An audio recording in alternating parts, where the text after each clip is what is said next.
Good afternoon. Welcome back to the Friday Council. Today's Friday, the 14th of October, 2022. Whoop whoop. How are we all feeling, Daniel? I'm feeling great, as normal. Yeah, nice David? sunny day. No Why complaints. do you smirk then when I say great as normal? As opposed to, As opposed to not great as normal. fair enough. Yeah. Today, we're trying to be extra conscious of the role algorithms play in our lives, I think. Another one that as soon as you start thinking about it, you realize how much they are at play in your everyday life. And algorithms, and related to that, the narrative structure of your life, or echo chamber. It's obviously cool that the term that everyone's familiar with, and then our ability to be able to choose effectively our own echo chamber.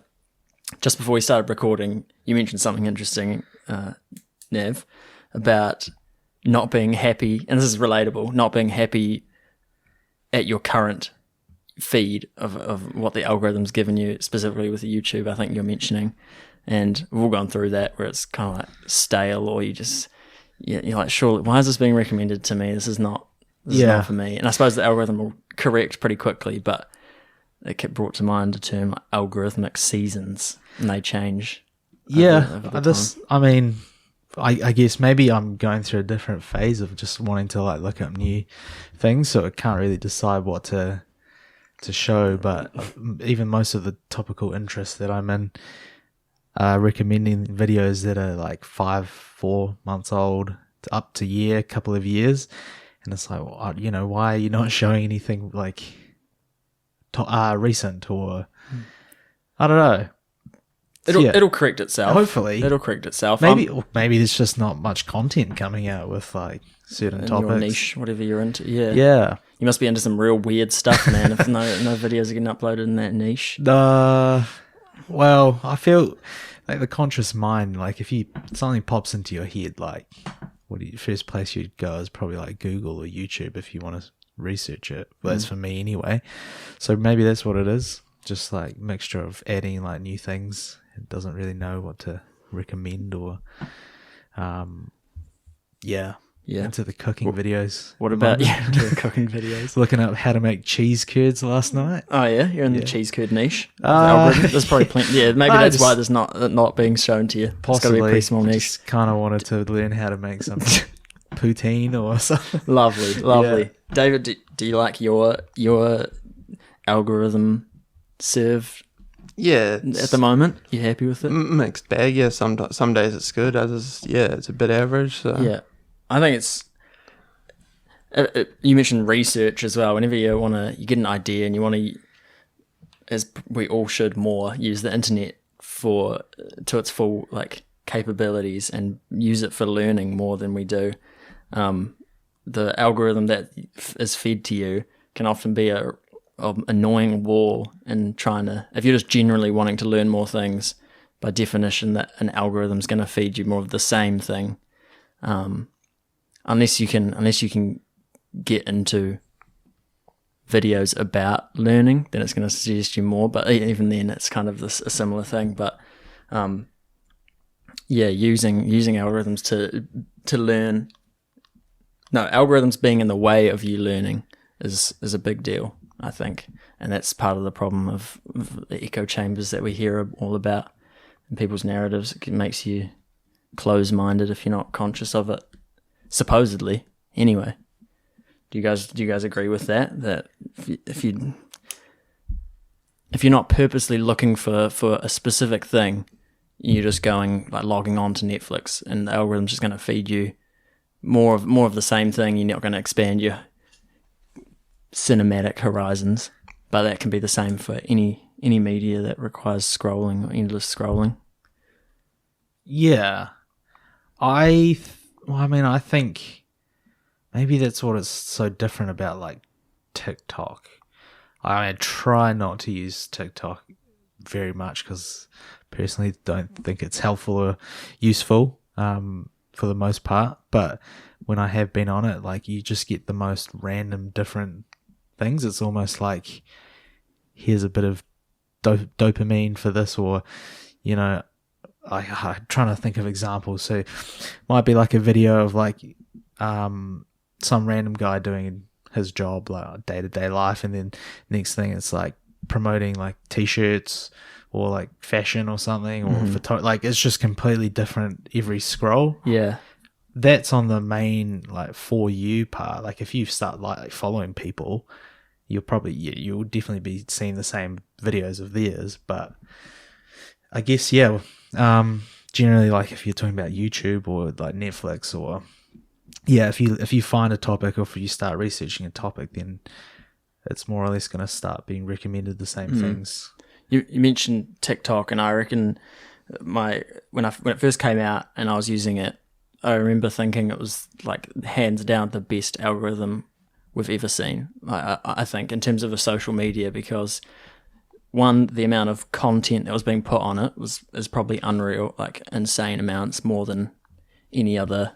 Like in terms of per upload, it'll be surely number one in the world out of any other content machine. But I remember thinking like, well, because there's so much content, the algorithm's so good, that combination makes you more isolated in terms of thinking about it as a social media, because you can have hilarious videos that are popping up with millions of views, and you can, in real life, talk to your friend, hey, did you see this video, so-and-so? Almost never, like oftentimes never. The Corn Kid's probably the most recent, like truly global viral one, but I think the algorithm's so good. Oh, Dave's shaking his head. You missed out on the Corn Kid, yeah. But yeah, popular videos that are getting sent to you, or even you could be seeing, we're all pretty similar. We all grew up middle class New Zealand, so effectively we're pretty similar people in the grand scheme of things. But our TikToks, if we all had them and were using them regularly, would be very different. Yeah.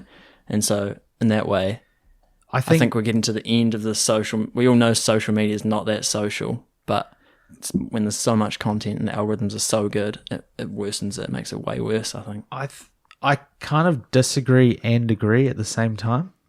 Like in terms of virality of videos, I think TikTok probably produces the most amount, and so it seems like anything can become viral. Like obviously, how is it being recommended? I don't know like the functions behind it, but if you look at like videos that pop up on your feed, and you were like, how did they get like 900,000 likes? How's this 5 million?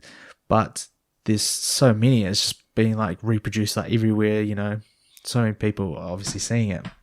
So I think it's maybe just the sheer numbers of people using the app that really builds up these videos. And in terms of like YouTube, I mean, outside of like Mr. Beast, because he's just like massive, all his video, like, everyone knows about him, most subscribed YouTuber.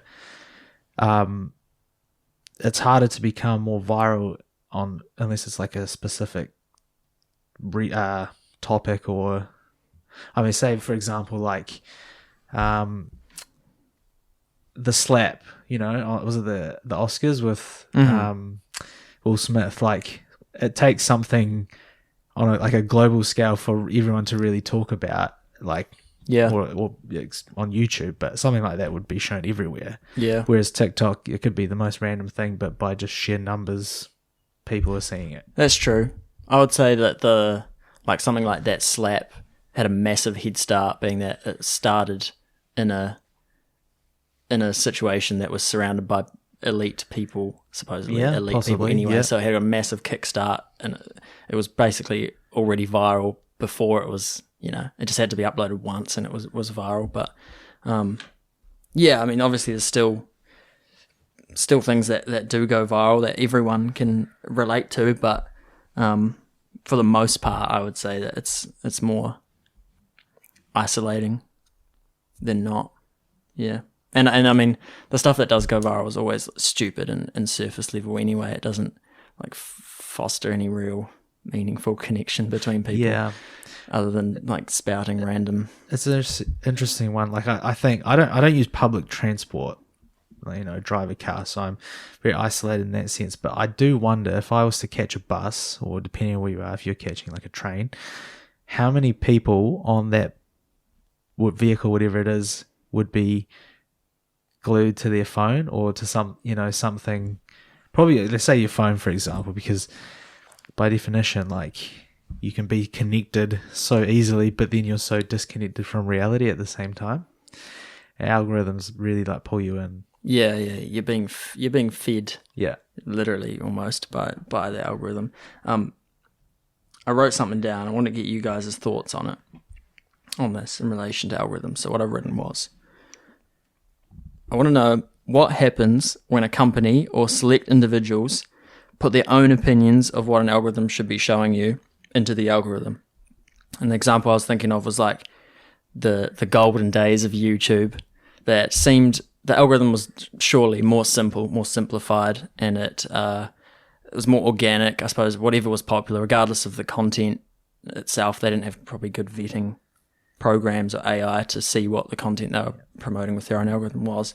But anyway, it was more neutral, I feel, and it was just cleaner.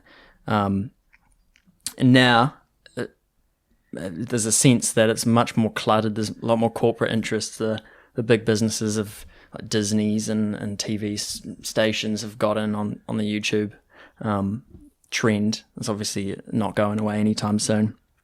But when some CEO or board decide what is too political, or what political opinions are not allowed, what edgy, offensive content is not allowed, or, kind of gory content that is blowing up otherwise, which shows that there's a natural hunger for that content. And so I was just wondering what happens when certain people manipulate the algorithm to take that stuff out, to not show you that stuff, when the hunger for that stuff that was there is obviously still there. It's going to go somewhere else. Much like people say with like our current society and religion, there's not as much of a drive or encouragement to be religious, but that urge is manifested in other places like celebrity worship, I don't know. I think it's probably pretty dangerous to be messing around with that stuff. Would you like to answer first, David? No, I don't have any strong opinion on it, so I'm all ears. Yeah. Oh, it's a huge question. Where do you even start with that? Maybe just like should they be, or should people be putting their own opinions into what an algorithm should show people? Well, that's a hard one. I think a lot of it comes down to money. Like, obviously, we're talking corporations that have millions of dollars in terms of advertising spend.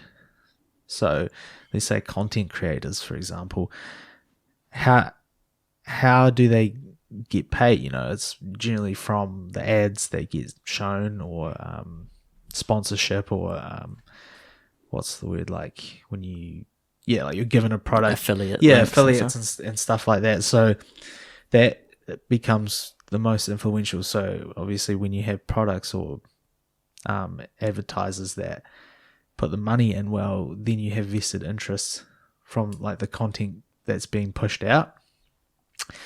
It's probably a lot harder for like individual content creators. Like, you can have exceptions to that, but like for someone who's wanting to start off, like, how do you become big without sort of falling into that content narrative or the vested interests of those companies?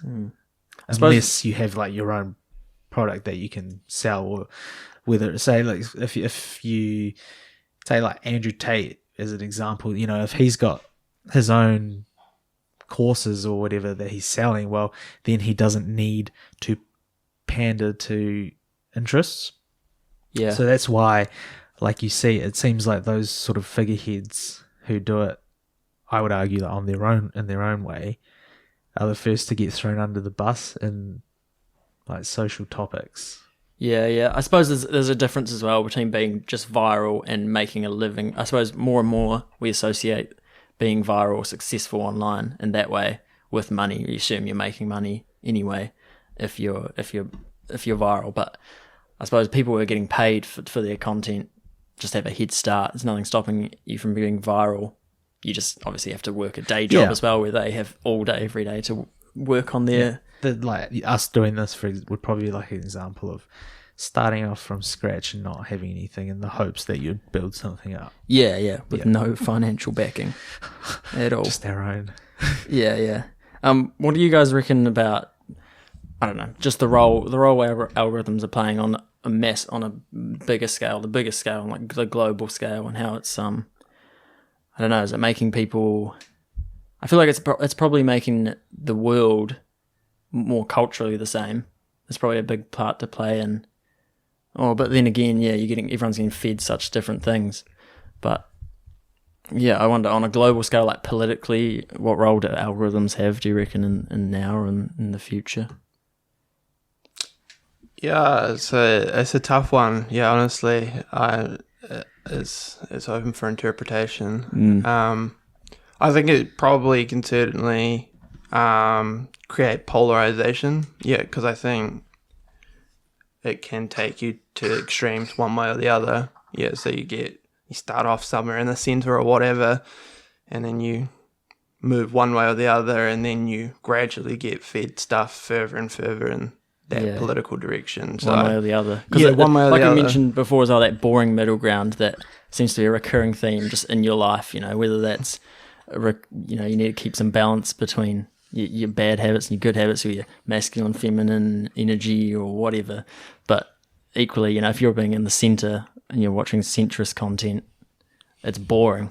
Quote unquote boring. So, yeah, so I think, it certainly creates polarization. I think, it'd be hard to argue against that. And I think you're seeing that, aren't you? It feels like things are as polarized as they've ever been in our lives. It's mainly started, obviously, in the United States, but I think it's filtered through here in our political landscape, where it's very hard to, say, I vote this way, but I respect the other side. It's, you vote for them, or I voted for the other person, I hate you. That sort of thing. I've always wondered what the fascination is with America, but maybe because they, like you were saying before, like the being centrist content is going to be more boring than the extreme. You don't have to agree with it, but consuming it as content is way more interesting. I suppose America's always had that reputation of being extreme in everything they do. So even before internet, before algorithms played such a big part in our lives, that might be where that fascination comes from. But no doubt it's playing massive roles. I think when you talk about that boring middle ground, quote unquote boring. Yeah, quote unquote boring middle ground. I think that is generally found like in the comment sections of whatever it is you're viewing. So when you have like video, or when content gets put out and it's recommended to you, you kind of have to look for that middle ground in like the comments and see, because those are, by theory, like those are real people that have an opinion or input on particular said topic.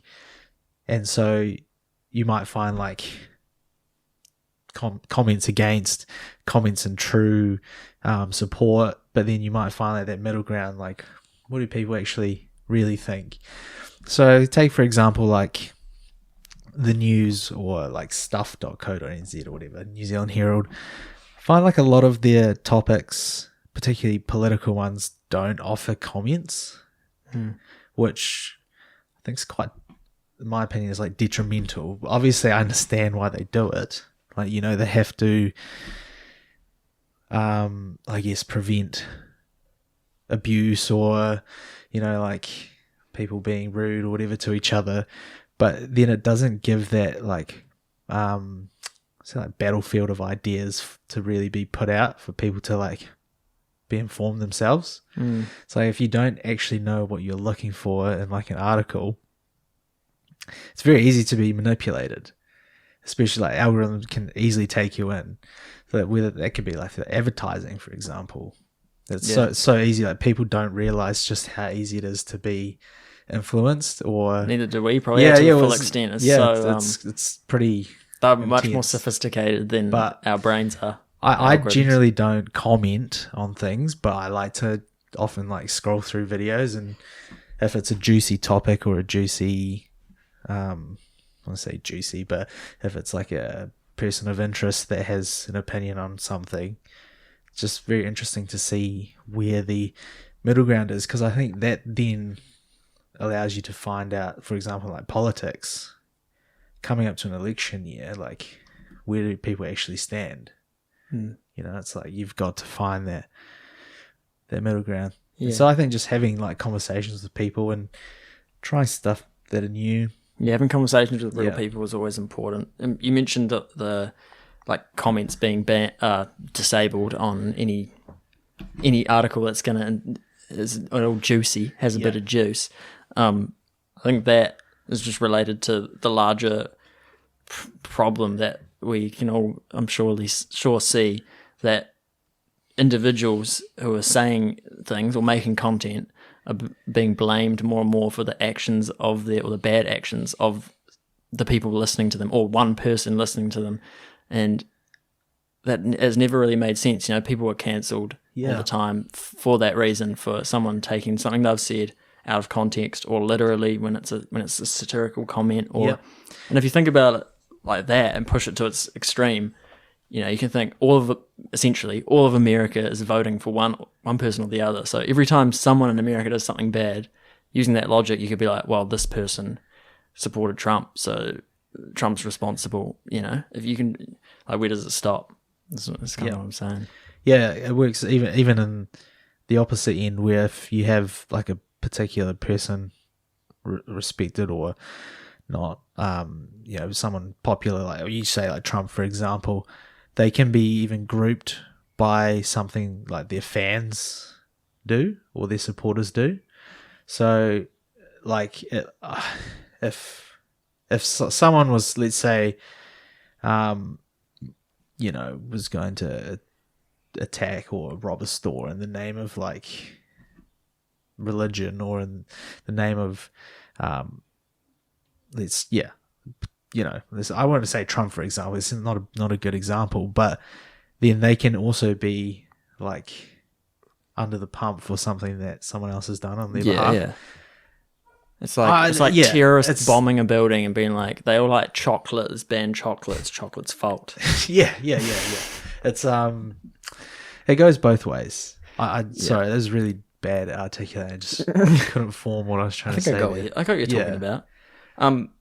Also, in relation to something you said, reminded me of, made me think of stuff and content creators that essentially you've got to find a personality or people to trust, because you can't trust what you're being fed by the algorithm, because it's going to be biased based off, which that bias is generated from your biases initially, which is that cycle, that loop that goes on and on and on, that gets worse and worse, like you said, David. But I think a key out of that, or you think at some point you're like, why can't someone just say unbiased truth? Why do I like? Then I know that I'm getting the truth. And I think these days we have to find personalities, individuals and personalities, where it's like Tim Pool or something. He's a pretty respected, I've never really watched him, but a pretty respected like journalist. Yeah. And ultimately it's more and more, I think it's coming down to you choosing which personality or person you are going to believe, because it's just getting way too complicated to be doing your own individual research if that research is at all guided by any algorithms, you know. And I mean, Google doesn't cater things just to you, does it? Like when you search something on Google, if we search the same thing, our results will be exactly the same. That's a good It's a question. Maybe we should test it out live. And do you think that you'd ever even know? Like, would they? I suppose they'd have to legally, but it'd be buried in some terms and conditions that no one ever reads. Yeah, terms and conditions, and it could also just be like you say, search engine optimization, right? Who pays the most generally gets the most reach. Yeah. You say like the same in the supermarket. Often the stores, well, I assume that's how it works. Like, pay the most will get items at shelf eye level as opposed to those who don't. You generally find their products on the bottom shelf. It's a good analogy, actually. Yeah. To the online sphere. Yeah. Results. So, and it's the same with YouTube with the big news corporations that get the top results when you search a topic, like a topical thing. Definitely. It's going to be like a Sky News or Yep. MSNBC. Or See, like it's generally the top ones. I've had that the blue tick with extreme examples where you YouTube something specific, and you'll get like all that Sky News crap come up first, and then this like the specific worded title. So that should be the first title. If you type in exactly what you're searching for, it should be first, and then it's buried like down at result 20. And I mean they can. That's obviously on purpose. These algorithms are obviously super. There's so much brain power and computer power behind them, more than we could ever understand. But I know most people. It's like whoever, when they're searching something on Google, whoever scrolls down to the second page of the Google results. Very rare. So anything. So there's obviously they're going to take advantage of that. And true. stack the first page, and even if as we all have just said and agreed, like we know people buy, but the more money they have, the more reach they're going to have, and the higher they're going to appear in the results. Mostly, there's other factors at play with that search engine optimization. Well, it'd be interesting to see. Like, if you guys got your phones handy, you've got YouTube app. I just would like to, just as a random thing, like a topic. So let's say if we search, will the housing market crash in 2023? Who would be like the top? See if it's all the same as well. See if it's all the same. 2023? Will the housing market crash 2023? In 2023. In 2023. Because if, like, say I'm watching a lot of finance videos, it might be like certain people who I watch who are related. Rick Bender. Do you get a Rick Bender too? And then minority mindset. Minority mindset. After that, clear value tax. EPB research. Yeah, I have EPB research. Oh, why home prices haven't crashed yet. Andre Geek. Yeah, I have Andre Geek as well. How I'm preparing for the 2023 depression. Millionaire investment. See, mine starts splitting off there. Yeah, mine. After that, we have Jeb Smith. Do not buy a house. No, mine split off around the fourth one. And then you see clear value tax. That was my sixth in the search. So so I assumed. I didn't think YouTube had that capability. I'm not surprised. I think that makes sense. That's an interesting one too. Just like those top two that came up are quite recent. So that Rick Bender was 13 hours ago. Minority Mindset 3 days, and then after that it goes with 1 month, 3 weeks, 2 weeks. So like, why would that? Like, how does that work? Would you not think that? Yeah, to be fair, you can filter if you want to. Yeah, I suppose that's true. So I don't know what. Yeah, they're obviously deeming some metrics make those more desirable than the very most recent. As long as there should always be ways, as laborious as it may be, to finally get to the truth. Yeah. But you don't know until there's oftentimes no way of knowing, and the concept of the truth, and we live in the post-truth world and all that I think segues us automatically into the narrative structure and of our lives, and having to consciously choose your own narrative, and in a similar way to choosing one personality or a couple personalities that you trust, like Tim Pool, or you may trust Fox News or MSNBC, and you're going to take everything that they say. You don't, every single news story, no one has time to go research five pages of Google results. The same thing, yeah. And even some opinions might be buried below the fifth page of Google. You never know. Yeah, true. And that's the thing, you'll never know. So you need to, like you mentioned right at the start as well, talking to real people, you're going to have to go back to the archaic ways. That's going to be the only way to discern if something's true or not, oftentimes, which is sad considering like how faulty people's memories and recollections can be of events. And that's proven anyway. Yeah.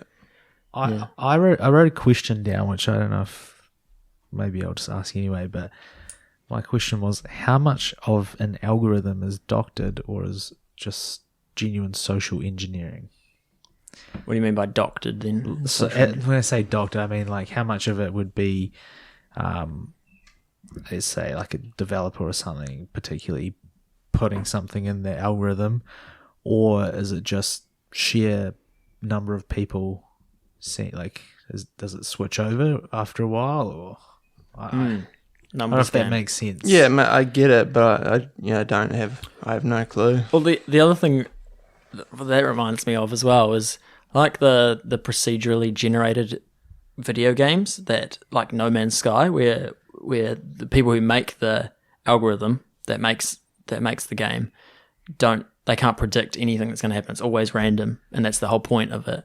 So that's the game. Like, I don't know. It's like a Space Planets one. Right. So as you venture out, is it like the algorithm's like creating brand new, like every single planet is unique. Okay, that's pretty cool, I guess. Yeah. And so the people who made the game can't predict what it's going to do because it's so complicated, and by nature it's making new things. So I wonder if algorithms are going to end up like that, or even they may be now, where the people who have made the algorithms don't actually understand how they work and how they exactly are weighting everything, because there'll be so many parameters now. And I suppose you can play around with like broad weightings, depending on how much some companies paid you to pump I genuinely have no idea how it would work, but but that's what I'm saying. Even maybe the creators have no idea these days. Could be the case. Yeah. Okay. Which is, I don't know what we could do. About that. I don't know where you go from there. That's the AI overlord situation. I guess when I was thinking of that question, what I had in mind was like the TV show like Squid Game, but then obviously it makes sense is when Netflix is quite small in the case because they've only got like a set amount of TV shows and on their platform. So like if you have what's the number one movie or TV show watched in New Zealand today, like if something's popular, well, therefore it's going to be there. I guess an absolute thing. But then I guess we had like just the amount of talk and reach around, like, you know, have you seen this? Have you watched the show? And then like, oh, why, like, haven't you, like, you know, you feel like you're missing out if you're not involved. So I guess that's where I was leading with that question, but I guess Netflix is not the best example for that. I see what you mean. Yeah, it'd probably have to be like I say an endless sort of topic, but that's maybe on the YouTube sphere or Facebook, like that. You know, there's multiple avenues that an algorithm could go, whereas something contained like Netflix doesn't really work. Well, you saying feeling the pressure to watch that show. That's kind of what I was getting at, and I was saying, I think that the global use of the same app, everyone on TikTok is utilizing the same algorithm. When it makes something viral on that global scale, that seems to be happening more rarely. Everyone, has that pressure to be involved anyway. So the bigger it gets, the more people want to get involved on the meme or whatever that's going on. And that's what I was saying, that I think will lead to more homogenization around the world of culture, because it's all feeding you the similar stuff. You know what I mean? Just liking the same things and not, I guess, it takes away from individuality. And what do you guys reckon? What are you guys' thoughts on the allegations of the voting fraud in the Russian elections and relating that to maybe like using algorithms as weapons on a like geopolitical level? That could be fun. That could be fun times coming. Because TikTok's Chinese, right? You always hear that it's Chinese, so anything that's going to benefit China, I'm sure, could weasel its way in there and start showing all of us more content about exposing the lies of our own government and stuff, creating distrust. It started between each other as well. Yeah, it started happening around like 2016, like more when you had like Trump versus Hillary in the election. Yeah. Like obviously after he was elected president, then just the sheer bombardment of videos that were just Trump this, Trump this, Trump. It's like very formed like whether I don't know you follow him or don't follow him. I mean, I won't share where I stand. Like it's somewhere in Irrelevant. relevant Yeah. or in middle ground or whatever. But like an algorithm can easily pull people into the same echo chamber, whether you like him or dislike him. So you either one extreme or the other extreme. Whereas if let's say on the example that you don't support him, like by all means, I believe your algorithm would just be like constant hatred and this is what he's done, misogynistic, racist, blah blah. You just saying the same things. And then if you were in support of him, you're probably seeing the same things on the other side, where it'd be like, I'm trying to think what the right thing to say, like fake news, for example, like you just articles about that, or anti, I guess Democrats or whatever. Like, it would pull you in one way or the other. Yeah, I mean, it's either extreme. But, it's going to feed you either extreme. When you get like a huge topic, so let's say like Russia v Ukraine war at the moment, well, pretty much everything you're seeing, whether you agree or disagree or where you stand, it's like it's all pro-Ukraine, anti-Russia all the time. Well, I would say. Not on my algorithm, boys. Oh, okay. Yeah. Yeah. I don't have a lot coming in, but So yeah. Like, when we were talking like with that, like the Lex Friedman interviews where he interviewed one pro-Russia, one anti-Russia, that's an example of trusting a person to get the right story. But that's maybe what I'm thinking of. It could be dangerous, like you're saying, you were mentioning in terms of like outcomes of elections or outcome of I guess trending on where country or the world's going. Well, if it goes too heavily one way, it could be a dangerous, depending where you stand, like it could be dangerous either way. So like I'm trying to think of an example. Let's say like nuclear war. That seems to be something that's just being pushed or like hinted about, the possibility of nuclear war, or World War III or whatever is going to be a nuclear war. Well, if you start pushing something one way too far, but then it seems like it's like an inevitability of something like that happening.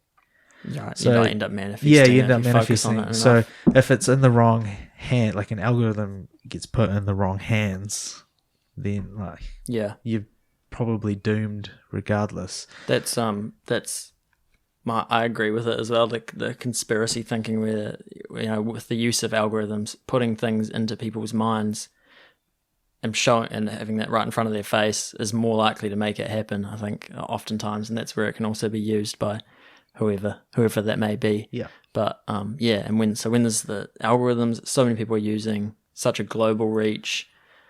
If you want to, people to start thinking about economic collapse or nuclear war, change the algorithm to weight the terms nuclear war more, and everyone's gonna start talking about it more, and it's gonna, and especially something like that is gonna bring up hostilities between people, disagreements, which is more likely to cause it in the first place, I think.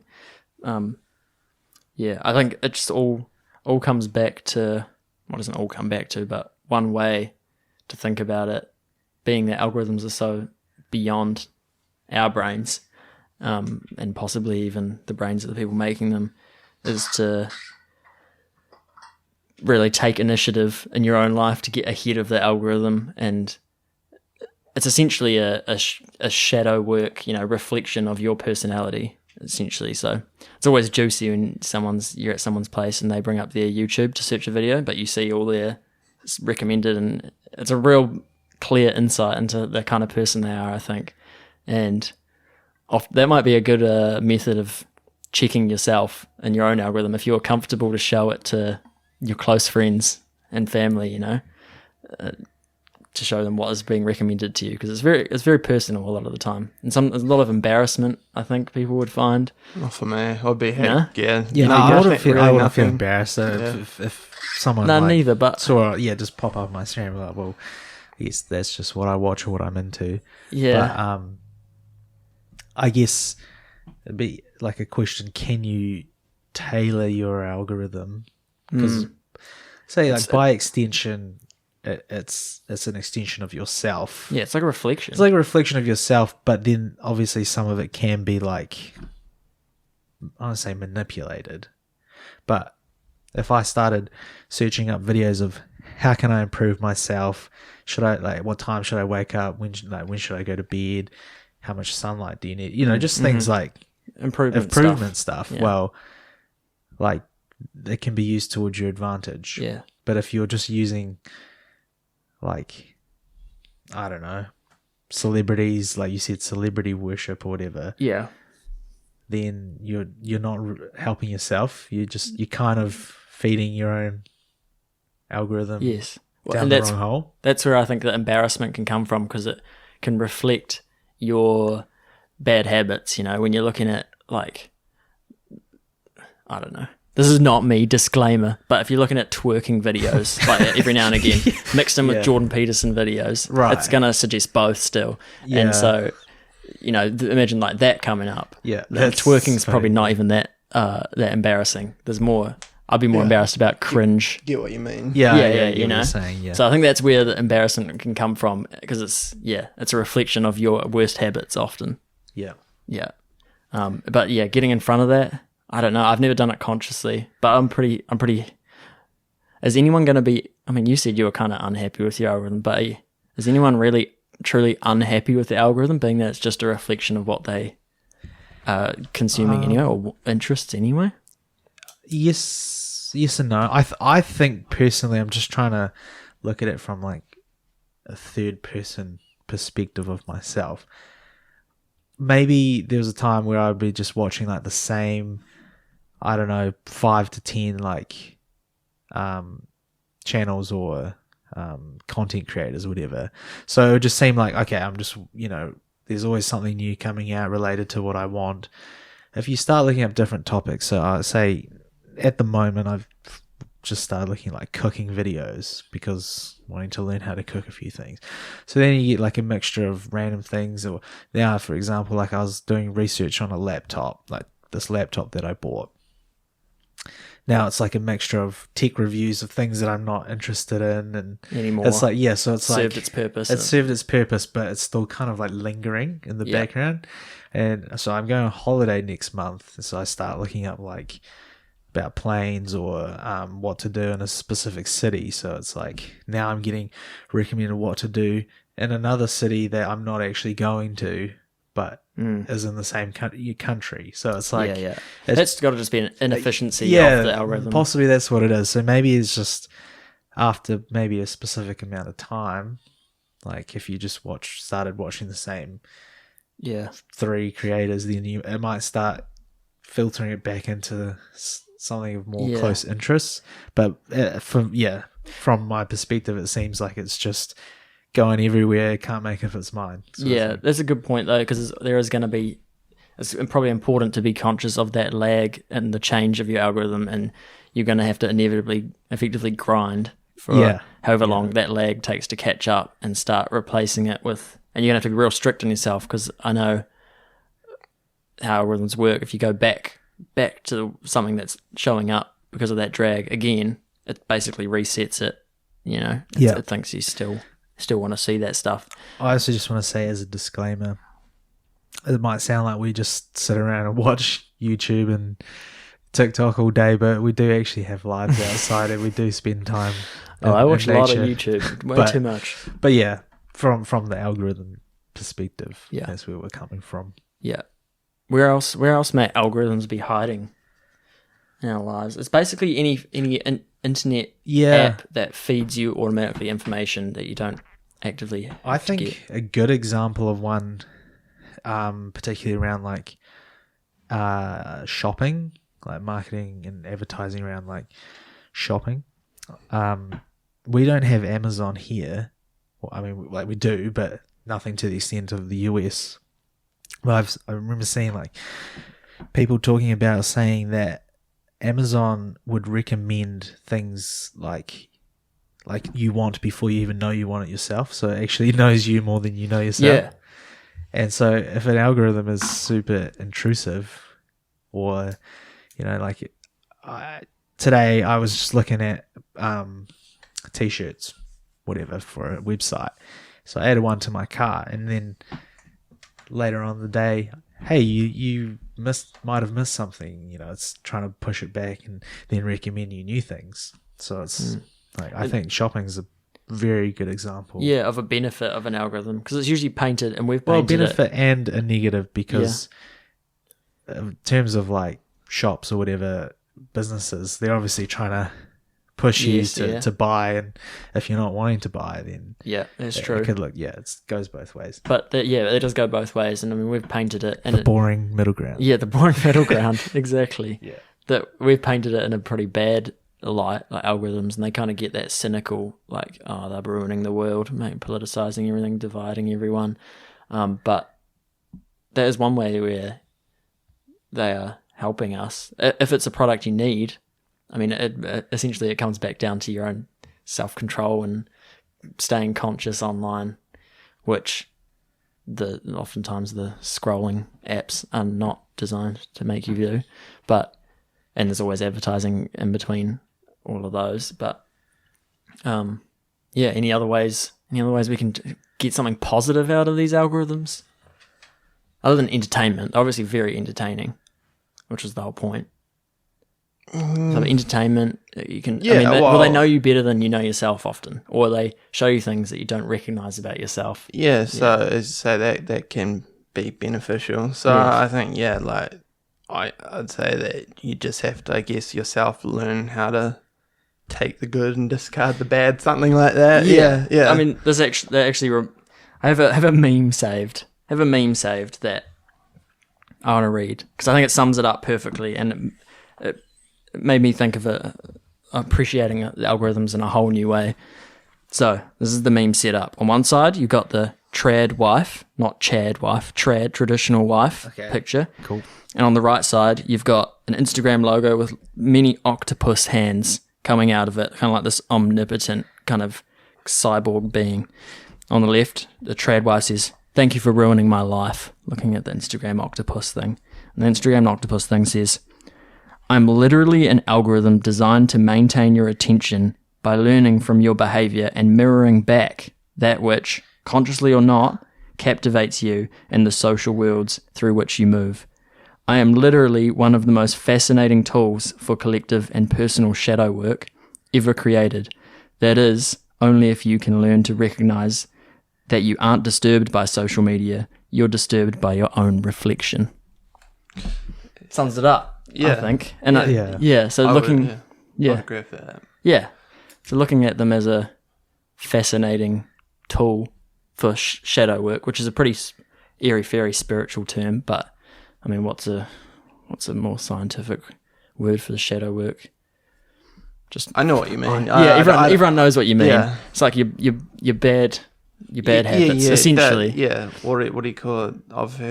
I think Jordan Peterson has a term for that as well. Your dark sure. side. I think there's dark side. Multiple philosophers have coined a term like, there's a dark side to yourself. Yeah.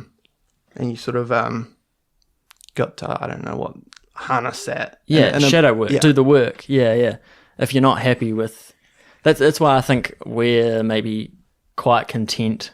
I think everyone would be content with their algorithm, what it's feeding them, to be honest. But I really am, and I like what the algorithm feeds me, because it challenges me. The stuff that can show up oftentimes, other than the twerking videos, like are videos that almost feel like work a lot of the time, because they're longer, and I'm proud of that being suggested longer videos. If I was going to go for a while there, and it slips occasionally, just like a slip in your like physical health, you go, I need to get back on the horse.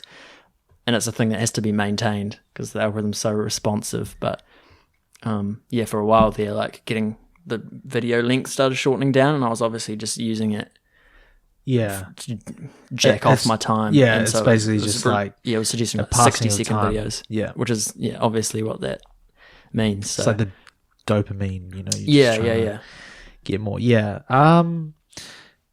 in that sense, like, yeah, I agree with what you're saying, because Good meme. it's good. Like, for me, I find a lot of my videos are 25 to an hour long, and it's like, that's cool, because most of those are like probably story related, or Yeah. like it would Work. I take work. learn and benefit, or understand something from it. Whereas if it's just, I think there was a phase where YouTube it was like the 10-minute sweet spot, where it's kind of like what vloggers were doing, it's like, That was something to do with the ad revenue. yeah, wasn't it's it? with the ad revenue, but I find the longer videos like more entertaining, and it's almost like you're just watching an episode of a TV show. Yeah. More It's- entertaining, but also more. You have to consciously choose it as well. The short videos are obviously intended for like consumption. for consumption. Yeah, Yeah, quantity over quality. Yeah, which is TikTok's whole mantra. Well, I say I haven't, like, I try not to use it because I don't like it for the most part. I think it's too intrusive. They've moved from like 15-second max videos now to up to like 3 minutes. I think that, I don't know if that's exact. Might even be 5-minute videos. So you can have like anything in between. Are they trying to possibly take, I guess, like market share of the content world, or is it like a strategic thing? Like, why would they? Yeah, I mean, so why don't they just stick with like the 15-second? That's what they're known for, sort of thing. It'll be some super precise, mathematically calculated. They'll have realised that they can squeeze more out. Yeah, bring it up. That's possibly a good sign for the attention span It's like, dwindling. hey, we had lots of stats. people watching multiple 15-second videos. Well, now if they stop watching more, then we start playing more 30-second videos with a mixture of 15 seconds. Well, they're more likely to continue long. Like, you're effectively doubling how much potential they could watch. And then if you have a bit of extra more, so by just stacking up, 15 seconds there, 1 minute there, 30 seconds there, it's a lot easier than the potential of just stopping after a 15-second video. Yeah. I mean, like I said, the TikTok, in my opinion, it seems like this product that it produces, the TikTok algorithm, is the best, like by far, and that's probably a main reason why it's so successful. It measures, how long you linger on a video. You don't even have to interact with the video. If you linger for a second, it's probably down to the millisecond. When a twerking video comes up and you linger on that for a half a second longer than every other video you're skipping past that you don't want to see, it has the ability to recognize that. So, and subconsciously, you might not be doing that consciously because you can't tell milliseconds apart, but if it's consistently so, then I imagine the algorithm's going to pick up on that. And that's why everyone. That's why half of TikTok is thirst traps, which is the worst. Yeah, Pointless content ever. Just go watch porn. well, Honestly. I guess so. Yeah. That's an interesting one. Yeah, it's crazy though. Like, it's mind blowing. It really blows your mind when you start thinking about it and how good they are and how powerful they are, and how pervasive they are in all of our lives. So, yeah, I think there's probably a good importance to really step up. Like, when you're not consuming content, it's probably like really thinking about it away from. So let's say, like today, I was in the shower and I was thinking to myself, like, what would be a good way to like set out my week if I had to plan it? Well, it'd be very easy for me to just not go about day-to-day life. If I didn't have a routine, then I could step into like consuming super easily and fall victim to like the algorithm, just watching the same things all the time. So I guess, when you spend time away, is really think about like yourself, I guess, what you actually want to do, what you want to achieve. yeah. So you're not, or at least when you are consuming or using these social media, YouTube, whatever, like you can kind of utilize it to what you want, tailor it to yourself and your interests. Yeah. stay woke, As stay opposed to conscious just- about what you're doing. Watching twerking videos. But and saying that, like we said about the shadow work, I think if we all can appreciate more that that's what it is like a tool for that's reflecting every part of it. Like nothing comes up randomly on your recommended page. There's a reason it comes up.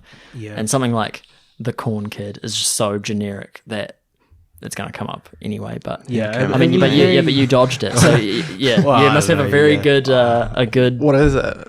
Oh, it's not worth explaining, man. You have to see it. You have to see it. We'll show you after But this. I'm going to try and when something comes up that I don't like or makes me feel embarrassed or like, ooh, get out, like, shoo, I don't want to see Yeah, I this. had a thought, like, I don't actually know, but is there the option to dislike or say, like, don't show me this? Or There is on YouTube anyway. Surely. I don't really use it. No, I never I've used never it. actually thought about that. Yeah, it's one of those things like clicking to the second page of Google results. It's like it's easier just to flick Yeah. past it. Maybe that's what I could possibly try and see where the algorithm ends up. Yeah, they'll probably with. speed up the lag time to anything if you're trying to change. True. Well, I think what would be cool possibly is just use YouTube or whatever for like without logging in and just seeing like what sort of videos there'd be. Or Yeah, when you're not logged in from memory, it's all corporate.